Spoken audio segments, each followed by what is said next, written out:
Alright guys, welcome back in. We got another NBA DFS video.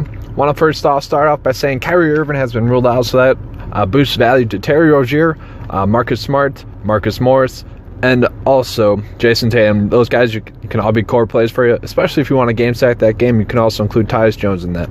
Justice Winslow is the first point guard / small forward that I want to talk about. Now I really like him because you can include him at your small forward position if you want to do that. He just went off against the Cleveland Cavaliers. Cleveland Cavaliers are the team that struggles the most against the point guard. Another team that's been struggling a lot recently against the point guard is the Boston Celtics. They're the worst team in the last 5 games against the point guard. Obviously, Tyus Jones is going to be starting tonight. He's dominated the last 2 games that he started. I already mentioned Terry Rozier, who's starting tonight. You can definitely include him. Alfred Payton is going to be an interesting play. I do think he'll get you to at least 30 DK points. We know he has the upside. If Anthony Davis does miss tonight's game, I do think he gets a boost in value. Malik Monk is most likely starting for Jeremy Lamb. When he gets over 20 minutes, he averages over 20 DK points, so I don't mind him as a play. He should see around 25 minutes. I do think he'll get you around 28 DK points, so he's not a horrible play. TJ McConnell, once again, I just keep smashing TJ McConnell into my lineups. 5 straight games over 20 DK points. You know, he's just been dominated value-wise. I don't know why his price isn't above 4K yet, but that's something we can just keep going after, and you know, it's just something that we can keep enjoying. Another play that you just got to go with is going to be Bradley Beal.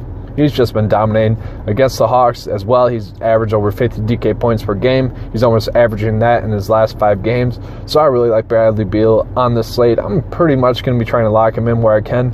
Otto Porter is back tonight, so maybe that takes a little bit of value away from Bradley Beal. I don't think so. I'm going to be trying to play him as much as I can.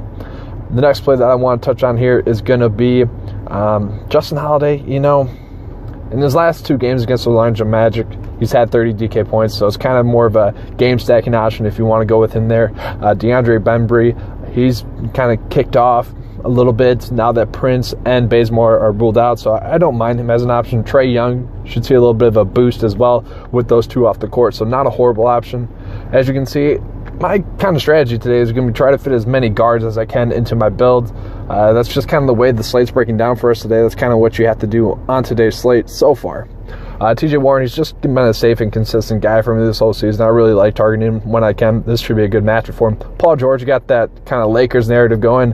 He didn't go there in free agency. Maybe he kind of just sticks it to him tonight. You know, that'd be kind of cool. Marcus Morris, I already touched on him. He does see the biggest boost with Kyrie Irving off the court out of all the starters, so I really don't mind him. Kyle Anderson has been sneaky good in his last 3 games. That's just more of a hit or miss. You know, if you're in that salary range, you could just play him. Jeff Green, if Otto Porter is playing, he doesn't see as much value. Same goes for another guy I'll mention later on. That's going to be Trevor Ariza. But, you know, he still makes for an interesting game stacking option if you want to go with him. Like I mentioned, you know, Trevor Ariza, he probably won't see as much value now that Otto Porter is back. We'll have to see that news if Porter's going to be on a minutes limit or not. That's something to be determined. Then after that, you know, there's not that many small forwards you can go with. I mean, Damari Carroll, you can include him as a small forward, so that's an option you can definitely go with. Rondé Hollis-Jefferson ruled out. He has seen over 30 minutes each of the last 2 games, and maybe they're trying to showcase him a little bit to try and trade him this year. He has had over 30 DK points in his last 2 games. I think that'll be more of the same tonight. James Johnson was a guy that, you know, he was hitting value. He started to get his minutes back, and then he got sick. I don't think that'll restrict his minutes tonight, so he should be able to hit value again for you tonight. And then after that, you know, John Collins has just been a guy that I've been hitting in all my lineups. They finally priced him up, maybe to the point where we have to start thinking about it now. I do think he'll get you around 42 DK points tonight, so it won't be a horrible option for you. Wendell Carter, he's finally getting the minutes again, but I don't really get what they're doing with his minutes. So it's kind of more of a GPP option for you. Definitely not a cash lock. Thomas Bryant, I really do like him on this slate. Well, he's kind of like Wendell Carter, though. He just needs to get the minutes, and when he gets the minutes he produces, that's a soft matchup against the Atlanta Hawks. I really want to attack them with the center, and I believe that's how I'll do that. Dario Saric is a play that I like because I think Robert Covington, he's ruled out. And I think they'll choose to start Dario Saric instead of Josh Okogie. Kenneth Faried, he's a guy that saw minutes in replace of Rondé Hollis-Jefferson. He saw 27 minutes, and we know with Faried, if he's getting the minutes, he's going to produce fantasy-wise, especially below 4K. He should at least get 20 DK points tonight if he's going to be getting those minutes again, which I do think he will. And then at the center spot, you can definitely pay up for Joel Embiid, he should smash tonight. Anthony Davis, they're both in smash spots.